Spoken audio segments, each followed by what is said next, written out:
muitos mimos, né? Ele parecia ter uma condição financeira muito boa.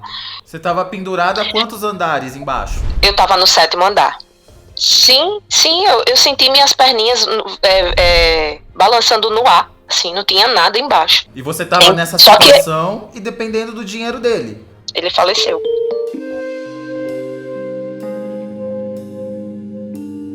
Gata, você conhece alguém, ou você já passou por isso, de depender financeiramente de um homem? A Mara passou por isso e deu ruim. Mas não deu pouco ruim não, gata. Deu tão ruim que hoje a Mara só tá viva porque um espírito, exatamente, um espírito salvou a vida dela. Você vai entender.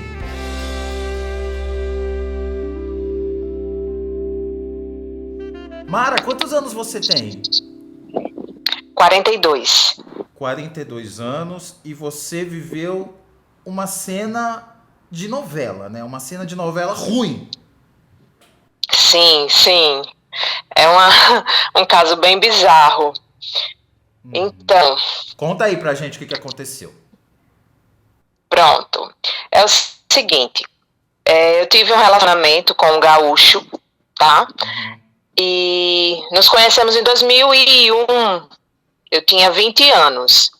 Ele não era alto, assim como esses gaúchos que a gente imagina. Ele era baixinho, só que loirinho, os olhos cor de mel. Ele tinha um padrão de gaúcho, só que não era essa beleza toda, não. Mas ele era bonitinho, sim. Sei, não era o Rodrigo Hilbert, né?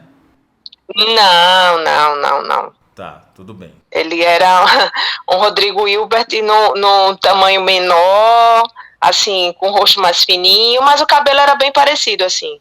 Só que um pouco maior que o do Rodrigo, né? O Rodrigo, ele corta o dele. Enfim, e aí nos conhecemos em 2001. Eu trabalhava num shopping, né, na capital aqui, né? Eu moro em Alagoas. E aí eu trabalhava na capital, na época, num shopping em Iguatemi. E aí, tinha um cafezinho, sabe desses quiosques que ficam no meio do shopping? E aí tinha um cafezinho bem em frente à loja que eu trabalhava. E ele passou 2 meses me observando. A moça do cafezinho me conhecia e disse assim: Mara, você tem um admirador. Ele não é daqui, ele é do sul. E ele vem te observar todos os dias. Ele vem aqui tomar café e fica só te admirando. E nisso ficou 2 meses eu sem saber quem ele era. Ele chegava lá no cafezinho, pedia para ela não dizer que ele quem ficava me observando. Então, eu tive um voyeur durante 2 meses. Mas sabe aquela coisa, né? Eu tinha 20 anos e tava achando tudo uma aventura, né? Eu tenho um admirador legal, né? secreto. O cara que vai lá só pra te olhar. Isso. Aí depois passou, durante esses 2 meses, aí ele passou de só me observar, ele passou a mandar caixa de bombom, mandar flores, cartão.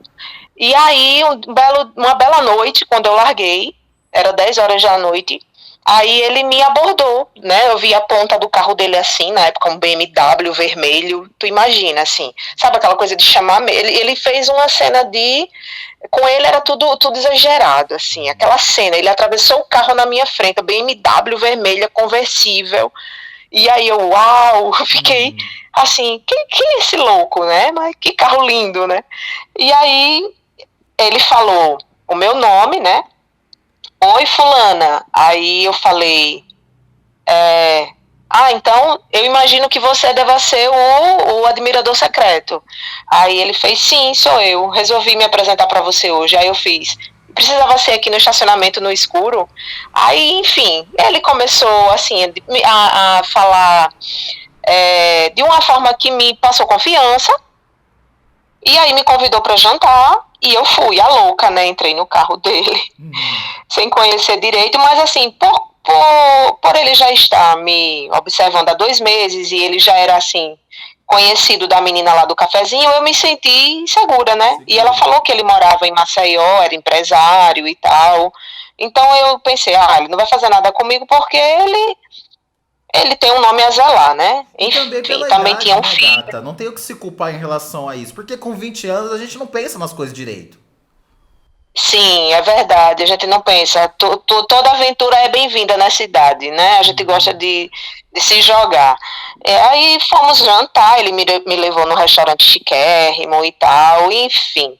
Me deixou na porta do lugar lá que eu morava, do kitnet, e não deixei ele subir, né? Também, né? Ia ser demais. Aí não deixei ele subir, mas enfim, a partir dali, dessa noite, todas as noites ele me levava para casa. Mas aí nessa primeira noite você já deu uns beijinhos nele. Sim, sim, sim, sim. Só beijinhos, né? Aí, é, a partir dessa primeira noite e tal, nos conhecemos, e aí ele começou a me levar todas as noites, porque estava sendo muito perigoso, eu ia a pé, mesmo sendo uma caminhada de 8, 10 minutos, era muito perigoso por conta do racionamento de energia da época, né? E aí eu estava me sentindo mais segura com ele. Aí pronto, começamos a nos conhecer melhor. Toda noite ele me levava para jantar, muitos mimos, né? Ele parecia ter uma condição financeira muito boa. E eu tinha terminado um relacionamento, um noivado, fazia 4 meses. Quando eu conheci esse gaúcho, fazia 4 meses que eu tinha terminado o noivado, porque meu noivo foi embora para outro estado, para Minas. E aí começamos aí nos conhecer melhor, pronto. Acabamos assim, né? A gente ficou namorando. Só que isso aí era mês de junho, maio, junho, por aí. Quando foi em dezembro, ele já vinha me avisando, olha, eu estou montando um negócio lá no sul com meu irmão e eu vou ter que voltar para o sul. E eu quero que você vá comigo. Aí eu falei, não, não vou. Não sou louca de ir para o sul assim. E aí passamos 6 meses, né, lá em Maceió, na capital, namorando, mas aí ele foi embora. E eu dei por terminado. Dei por terminado. Quando foi em fevereiro de 2002, já no ano seguinte, ele foi embora em dezembro de 2020, dezembro de 2001. E aí, em fevereiro de 2002, ele me fez uma ligação, disse, tô indo para ir amanhã lhe buscar, porque eu não aguento mais ficar sem você aqui. Vou lhe buscar. Eu disse, mas eu vou deixar meu emprego e tal, não sei o quê. Aí ele, não estudava na época, só tinha terminado o ensino médio, não fazia faculdade na época nem nada. Aí ele falou, não, já que você não tá estudando, não tá fazendo faculdade, eu vou lhe buscar, você estuda aqui, isso lá no sul, né? Numa cidade de interior, lá da Serra Gaúcha. E aí você estuda aqui eu vou montar uma loja para você, você pode pedir demissão aí do seu trabalho, eu vou montar uma loja aqui para você do que você quiser, loja de roupa, já que você trabalha com moda, pode ser loja de roupa, uma loja de lingerie, do que você quiser. E aquilo me encheu os olhos, eu era muito novinha, tal, aí caramba, eu venho de família humilde e tal, eu vou tentar dar um up na minha vida, né? Claro. E assim, ele sempre foi muito legal comigo. Eu confesso a você que eu não amava ele. Não mesmo.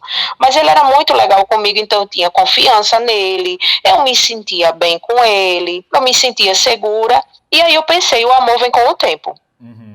Aí, Mas peraí, pronto. só pra eu entender o negócio. Nesses 6 meses que vocês ficaram juntos, o que você sabia dele exatamente? Ele fazia o que da vida? Ele tinha uma empresa, Aham. tá? Ele vendia carros. E eu sabia da família dele, né? Já tinha falado com 2 pessoas da família dele por telefone. Sabia que ele tinha um filhinho. Na época o menino tinha 2 anos. Eu conhecia o filho dele. Eu convivi com o filhinho dele. Conhecia a ex-mulher dele. Ele se dava bem com a ex-mulher. Eu também não sabia muita coisa porque ela não era muito de conversar comigo, né? Ela só me via, me cumprimentava na hora que ela dava o filho para ele passar o final de semana. Mas, Rufus, você acredita que ele pegou um avião, né? Veio para Alagoas e bateu na minha porta. E tomei aquele susto, né? Com ele na minha porta. E aí aquilo para mim, né, para a cabeça da jovem, né, na época era praticamente um adolescente. É a Eu maior falei prova assim, de amor do mundo. nossa, a maior prova, nossa, como ele me ama, como ele gosta de mim, eu pensei tudo isso, né? Como Claro. ele tá disposto a fazer qualquer coisa por mim. Esse homem me ama de verdade. Então, eu vou falar com a minha família. Aí a minha família mora no interior. O interior que eu moro atualmente, inclusive. E aí minha família morava aqui no interior e ele falou, vamos falar com seus pais, vamos falar, eu vou lá, converso com eles. Ele já conhecia meus pais, tá? Porque lembra que passamos 6 meses namorando, eu morava na capital, trabalhava na capital e algumas vezes a gente vinha aqui no interior para visitar meus pais, passar o final de semana. E aí ele veio falar com meus pais. A minha mãe ficou em choque, né? Meu Deus do céu, minha filha, você é tão nova, com 21 anos, 20 anos, e você vai deixar a gente assim, vai lá para aquele lugar, você não vai ter ninguém lá da família, tal, não sei o quê. Na época, já existia celular, mas não era essa tecnologia de hoje. Eu já tinha celular, mas não era como hoje, que tem câmera, que tem chamada de vídeo, que tem, enfim. E aí eu disse, não, mas eu tô decidida, eu vou. Aí eu falando com a minha mãe em particular, eu disse, mãe, olha só, eu vou dar uma vida melhor para vocês. Ele tem uma família muito grande lá, já falei com várias pessoas da família, tal, eu vou para lá. Aí eu fui embora. Aí me organizei, coisa ali de menos de uma semana, me organizei, pedi demissão, arrumei minha mala e fui embora com ele. Pronto, aí cheguei lá no Rio Grande do Sul, fui morar na casa de uma cunhada, da irmã mais velha dele, que era uma casa imensa, uma casa de primeiro andar. Na verdade eram 2 casas, e a de baixo ficou pra gente. E a família dele super me abraçou, todo mundo muito querido comigo, as sobrinhas, os sobrinhos, os tios, a mãe dele, as irmãs. Era aquela, sabe aquela família gaúcha, assim, bem grande, é muita gente, churrascada de domingo. Churrasco e toma chimarrão. Churrasco, toma chimarrão, rodas de chimarrão, aquela coisa bem familiar mesmo. E eu confesso, eu passei lá, foram 4 meses lá, e eu passei realmente, foram 4 meses de uma vida de princesa. Eu não, era uma vida de princesa mesmo. Você não tinha que trabalhar, não tinha que se sustentar. Não. Eu ainda tinha um restinho do meu seguro-desemprego, né? Tinha um restinho no banco do meu seguro-desemprego, mas eu não precisava nem mexer, porque eu tinha tudo, ele me dava tudo. Entendeu? Ele me dava tudo. Então eu não precisei mexer no meu seguro-desemprego. Então e aí, você saiu de uma vida que você era totalmente independente financeiramente para ser dependente dele. Sim. E aí ele tinha montado lá, quando ele foi embora em dezembro de 2001, ele foi montar uma metalúrgica em sociedade com o irmão. Quando ele veio me buscar e eu cheguei lá, essa metalúrgica estava funcionando. Eu fui lá várias vezes, eu conheci e tal, só que ele e o irmão brigavam muito. E acabou que no final desses 4 meses não deu certo a parceria deles dois e eles resolveram vender a metalúrgica, as coisas, o maquinário, e ele disse, vou voltar para Maceió, vamos voltar para Alagoas. Aí tudo bem, voltamos. Acabou que ele nem montou nada para mim, porque o negócio dele, que estava ainda no início, nem tinha dado certo, então ele não tinha como montar um negócio para mim, né? E aí viemos embora. Procuramos um apartamento e fomos morar em Maceió. Passou-se alguns meses, tipo 2, 3 meses, e ele começou com os comportamentos estranhos. Um ciúme exagerado, um ciúme que ele não demonstrava antes. A gente ia almoçar, jantar nos lugares, ele não deixava nem eu levantar a cabeça, nem olhar para os lados, porque se eu olhasse, ele já dizia que eu estava paquerando alguém, flertando com alguém. E era uma coisa tão absurda o ciúme dele que ele começou a mandar nas minhas roupas, no que eu ia vestir ou não. E eu comecei a viver tipo presa, né? Eu só saía se fosse com ele, eu não podia ir no shopping sozinha, entendeu? E você tava nessa situação e dependendo do dinheiro dele. Dependendo do dinheiro dele. Sendo que, nesse meio tempo, quando voltamos para Alagoas, poucos meses depois que já estávamos aqui, eu recebi uma carta do governo de um concurso que eu tinha feito, e chegou a carta dizendo que eu passei no concurso, né? E aí chegou a carta do governo dizendo que eu tinha que assumir lá numa escola na capital. Então eu comecei a trabalhar, eu não fiquei muito tempo aqui sem trabalhar.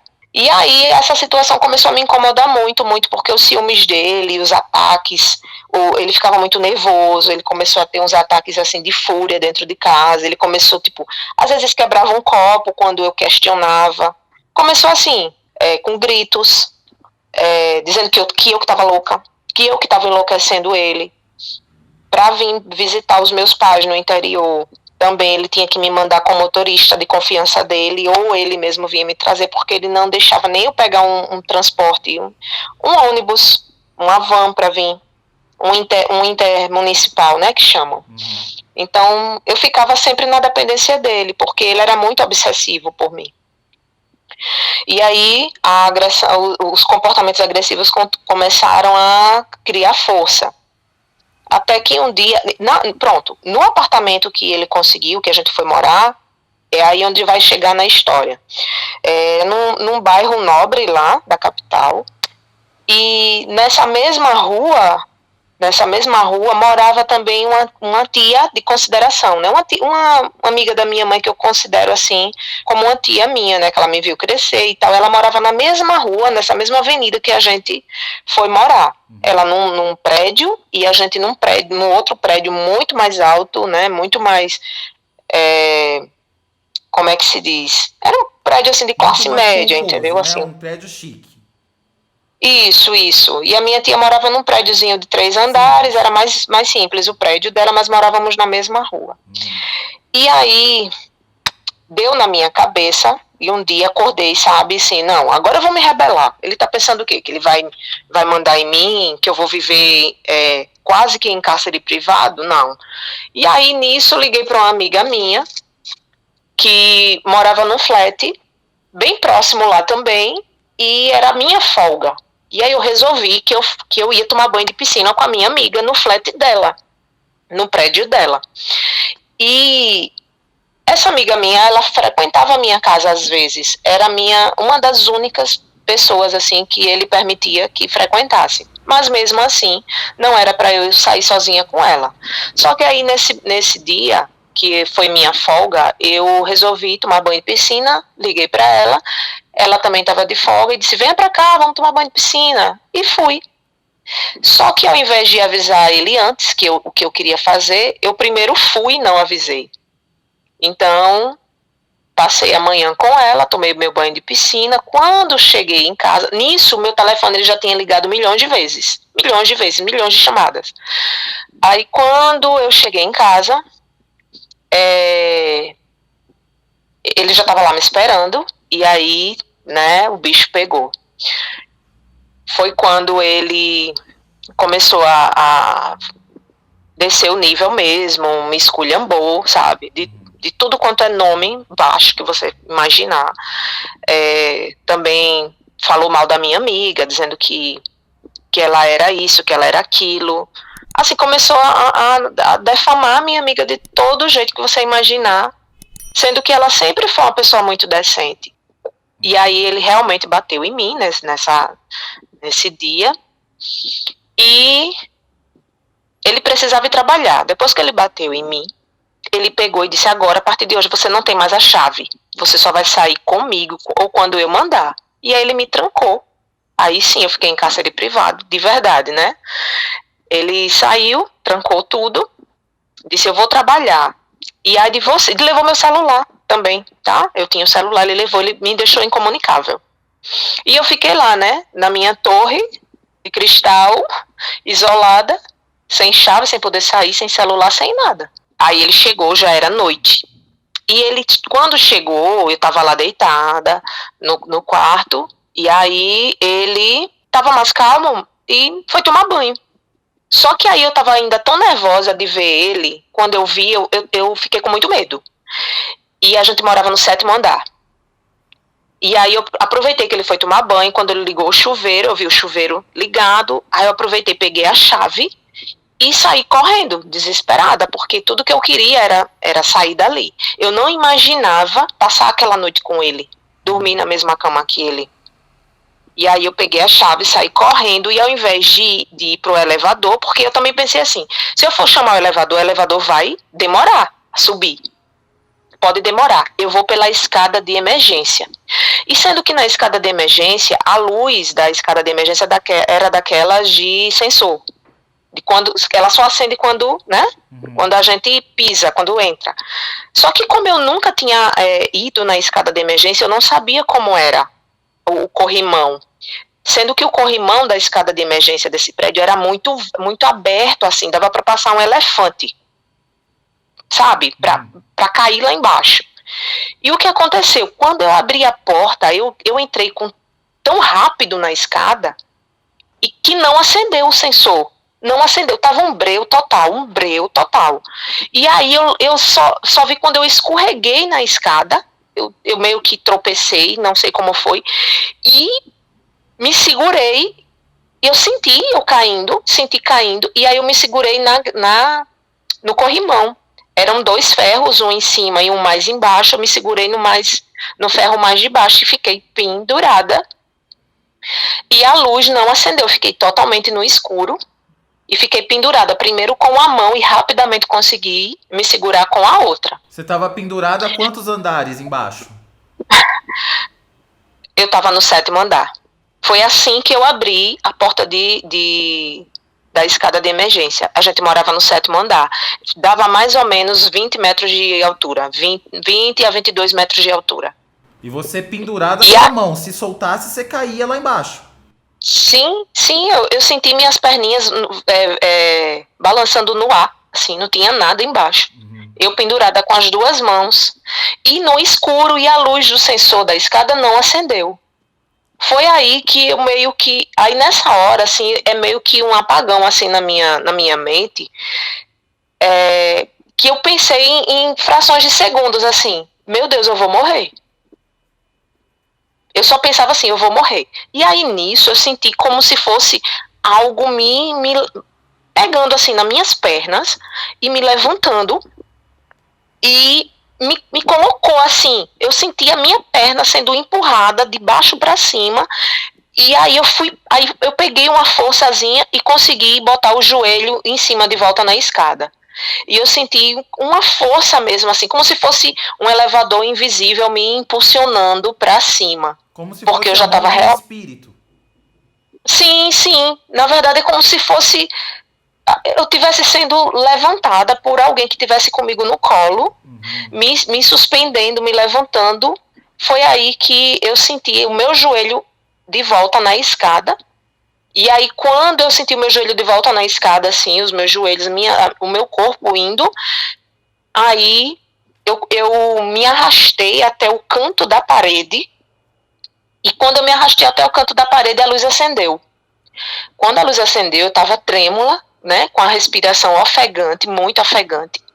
E aí eu fiquei ali uns minutos, olhando para aquele espaço onde eu estava, para aquele lugar, e tentando entender o que aconteceu. Foi quando eu pensei, eu tenho que descer, porque ele vai vir atrás de mim. Mas antes eu pensei, eu vou olhar o que aconteceu, eu vou olhar onde foi que eu fiquei pendurada. E foi quando eu botei a cabeça no corrimão e olhei para baixo. Quando eu olhei para baixo, né? Aí eu vi só aquele vão, aquele vácuo, aquele nada. E aí eu vi que eu ia cair de uma altura assim, onde realmente não ia ter escapatória, não tinha como uma pessoa cair de 20, 22 metros sem ter nada, sem ter nenhuma proteção ali, nenhuma tela, nada que pudesse, né, abarcar a queda, vamos dizer assim. E aí eu fiquei incrédula, mas ao mesmo tempo eu fiquei agradecida, né, porque foi uma força mesmo sobrenatural, eu creio. Foi o que eu senti. E eu lembro que eu já estava perdendo as forças nos braços. Eu só pensava, eu vou morrer, meu Deus, eu vou morrer. Meu Deus. E eu pensava assim, em flashes de segundos, eu pensava, vão encontrar só meu corpo amanhã, estendido lá embaixo. Que eu sei que eu tô pendurada e eu sei que lá embaixo não tem nada. E isso seu Mas aí foi quando veio tranquilamente.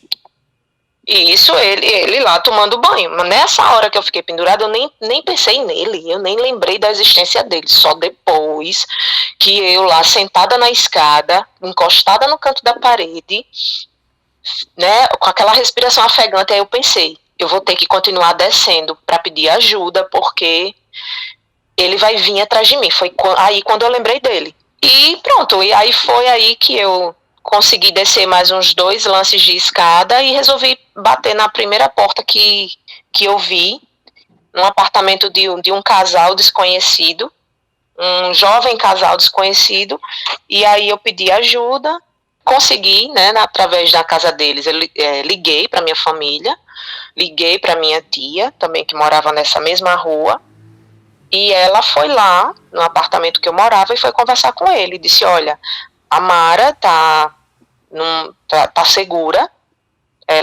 ela me contou o que aconteceu, que você bateu nela, ela ficou muito assustada, fugiu e ela tá com muito medo de você. Quero lhe dizer que amanhã a família dela tá vindo buscar ela e quero que você fique ciente disso. Que se você for atrás dela, a gente vai chamar a polícia e tal, tal, tal. Enfim, resumindo, nós terminamos, a minha família foi me buscar, né, no outro dia. Eu só cheguei no meu apartamento que eu morava com ele com a minha família, né, porque eu tava com muito medo dele. Que ele viu vocês? Ele tava, tipo, chorando, dizendo que me amava, que nunca mais aquilo ia acontecer, que ele só perdeu a cabeça, que eu não precisava ir embora, pediu pelo amor de Deus e só os meus pais, né, que não me tirasse dele, que ele ia mudar, que ele ia melhorar. E depois disso, né, para finalizar, ele ainda ficou tentando voltar para mim inúmeras vezes. Ele chegou até ele tentou até me dar carros de presente. Ele chegava lá na casa dos meus pais com carro embrulhado para presente, sabe, aqueles carros com laço. Entendeu? Ele comprava carros para mim, ia lá levar carros para mim, dizia, olha, se eu comprei para você, vamos, volta para mim. Mas aí levava você flores. Pegar suas coisas do apartamento e voltou para casa dos seus pais no interior? Sim. Primeiro ele tentou me ganhar, fazer eu voltar com presentes, com choro, com muito choro, com muitas lágrimas, fazendo até o próprio filhinho dele, tentando me comover, né, com o filho que estava com saudade de mim. Ele mandava flores no meu trabalho, e presentes e tal, e eu não queria ele mais de jeito nenhum. E um dia ele me pegou no ponto de ônibus, eu estava esperando o ônibus, ele já sabia os locais que eu frequentava, e aí lá no ponto de ônibus ele me chamou, eu fui até o carro dele, e lá ele falou, se você não voltar para mim, eu vou me matar. E aí ele pegou uma pasta 007, daquela 007, e abriu e tinha uma arma dentro. E aí eu fiz todo aquele trabalho, né, psicológico, dizendo que ele não precisava fazer isso. Fiquei com muito medo também, porque ele poderia me matar, né? E depois de muita luta, ele parou. E aí ele foi embora para outra cidade, foi embora para Recife. E em 2016, como eu tinha muito pesadelo com ele, eu liguei para ele e eu pedi para me encontrar com ele lá na minha antiga faculdade, porque eu precisava perdoar ele pessoalmente, eu precisava botar um ponto final naqueles pesadelos que eu tinha com ele. Eu sonhava com ele me enforcando, eu sonhava com ele correndo atrás de mim, eu sonhava eu pendurada na escada, eu sonhava que, sabe, eu ficava com aquele terror na noite. E aí foi muito bom, porque ele foi lá, ele já tinha uma namorada, já tinha uma pessoa, mas aí ele chorou muito quando me viu, me pediu muito perdão, disse que nunca mais depois de mim conseguiu gostar de outra pessoa como ele gostava de mim, e que sim, reconhecia que ele foi muito abusivo comigo, que ele foi um monstro, ele se detonou, sabe, assim, ele disse, eu nunca vou me perdoar, eu vou morrer e nunca vou me perdoar pelo que eu fiz com você, tal, enfim. Mas aí eu perdoei e parei de ter pesadelo com ele. Isso foi em 2016. E aí, quando foi em 2018, a ex-mulher dele, né, eu te falei que esse gaúcho, ele teve uma primeira esposa, teve um filhinho com essa esposa. Quando foi em 2018, ela me ligou dizendo que ele tinha falecido num acidente de carro em Recife. Ele faleceu. Nossa. Ele estava numa festa, ele sempre bebia e ele nunca tinha um controle quando bebia, ele sempre ficava muito embriagado e dirigia embriagado, mas foi bem triste, né, e graças a Deus, assim, né, ele morreu e 2 anos antes eu tinha perdoado ele, eu tive uma conversa cara a cara com ele, a gente passou 10 anos, Ruf, sem se ver, 10 anos, Depois de 10 anos, em 2016 foi que a gente teve essa conversa e ele chorou muito, me pediu perdão e em 2018, aos 42 anos, ele morreu. Depois de quanto tempo que você voltou pro interior para morar com seus pais, você conseguiu se reerguer? Porque aí você já estava trabalhando, né? Sim, isso tudo, quando aconteceu isso, que eu fiquei pendurada lá na escada, eu estava trabalhando. E sim, foram os meus pais no interior que me deram suporte, né? Uhum. Só que essa minha tia, que morava na mesma avenida que eu, durante a semana, como o meu trabalho era na capital e meus pais moravam no interior, então eu comecei a passar a semana na casa dela, né? Eu ia trabalhar e voltava para casa dela, e na sexta-feira, depois do trabalho, eu já vinha para o interior e passava o final de semana na casa dos meus pais. Na segunda-feira eu já ia logo cedo para a capital, que eu trabalhava no período da tarde, eu dava aula à tarde, e aí eu já pegava um transporte, ia para a capital, aí já ia direto para o trabalho, do trabalho já ia depois para casa da minha tia. Graças a Deus eu sempre consegui me recuperar rápido das coisas. Sobre essa questão desse trauma aí, eu acredito que eu tentei conviver, eu tento conviver, né, com meus traumas. Né? Traumas a gente sempre vai lembrar, só que não dói mais, isso não me afeta mais. É um período ruim, né? São passagens ruins da minha vida, porém não me afeta mais. E isso aconteceu em 2003, né? Esse episódio aí da escada. Eu consegui só me livrar dele mesmo, assim, totalmente mesmo, em 2006. Uhum. Em 2004 a minha mãe faleceu, e aí foi outro baque, né? Mas eu sempre fui muito forte, então eu sempre consegui me reerguer muito rápido das coisas, porque eu sempre tive que me virar desde os meus 18, aliás, eu trabalho desde os 14 anos de idade, desde os 14, então desde muito novinha eu tive que me virar. Em 2007 eu conheci o pai da minha filha, e em 2010 nos casamos, e em 2012 eu tive a minha filha. Ela tá com 10 anos. Ela tá com 10 anos, vai fazer 11 anos esse ano. E a sua filha deu um novo sentido pra sua vida, né? Nossa, a minha filha é a minha vida hoje em dia. Tudo gira ao redor dela, assim, toda a logística da minha vida é voltada para minha filha. Ela é muito inteligente, simpática, minha filha é muito alegre, ela me traz muita alegria. Ela nem sei explicar, é um amor tão fora, né, do normal, um amor de mãe para filho, que é imensurável mesmo. E hoje se a sua filha virar para você e falar assim, mãe, eu arranjei um namorado rico e ele quer que eu pare de trabalhar para me sustentar, o que você vai falar para ela? Isso aí é de extrema importância, né? Porque eu vejo muitos casos aí de mulheres que tentam se separar ou aturam um marido, um companheiro abusivo, agressivo, violento, porque depende, né, financeiramente do marido, ou por causa dos filhos, e porque depende financeiramente do marido, e também para dar alguma coisa para os filhos, depende desse homem. Olha, é muito importante, né, que a mulher tenha a independência financeira para poder se reerguer, mesmo que ela esteja num relacionamento que não seja bom, e aí não der certo, separa e você toca a sua vida, como foi o meu caso, graças a Deus, né, eu já estava concursada, eu já tinha o meu emprego, já tinha como me sustentar, e ainda por cima tinha o apoio da minha família, né? Também é muito importante a gente ter o apoio da família. Graças a Deus eu sempre tive uma família estruturada emocionalmente, né? A gente não tinha muito dinheiro. Minha família, né? Meus pais, meu pai era também um trabalhador de empresa privada, a minha mãe também trabalhava numa empresa privada. Então a gente vivia ali sem luxo, né? A gente também não era miserável, mas também não vivia no luxo. Mas emocionalmente eu sempre tive uma família que assim, me apoiava muito, a gente sempre se amou muito, eu e meus irmãos, a gente é muito unido.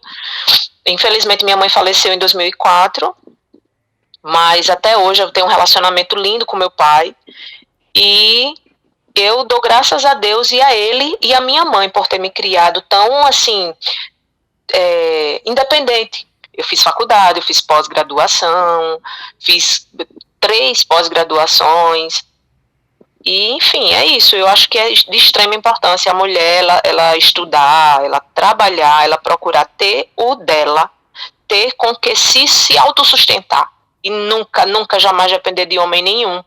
Porque não vale a pena. Hoje em dia, o conselho que eu dou para as meninas mais novas, né, na idade que eu tinha, quando isso tudo aconteceu, é que de forma alguma elas deixem a vida delas por essas ilusões, né? Por ver algum cara aí de carro importado, ou que ofereça algo, e isso sempre acaba, sempre tem uma cobrança, né? Da parte do cara. Ele sempre vai querer te ter como uma propriedade quando ele te sustenta, quando ele te banca. E porque o meu ex, no caso, ele me fazia o quê? De refém. Eu era praticamente uma refém dele. E fui até, né? Você viu que ele me trancou, me deixou presa, sem celular, sem chave de casa. Eu vivia, era a Rapunzel na torre, sem escada. Príncipe encantado não existe. O que existe é a gente lutar, trabalhar, fazer o nosso. É isso aí.